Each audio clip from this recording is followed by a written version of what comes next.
paulit-ulit na binabanggit sa prosecution side yung sinabi ni VP Sara na death threat daw laban kay BBM, sa kanyang asawa na si Liza Marcos at ang dating speaker na si Martin Romualdez.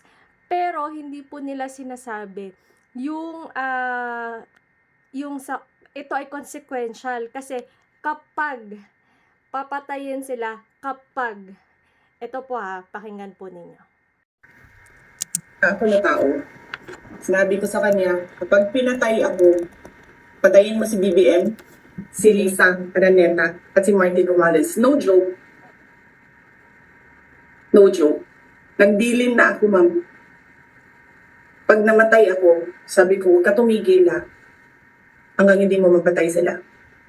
Malinaw po, di ba? 2 beses pong inulit.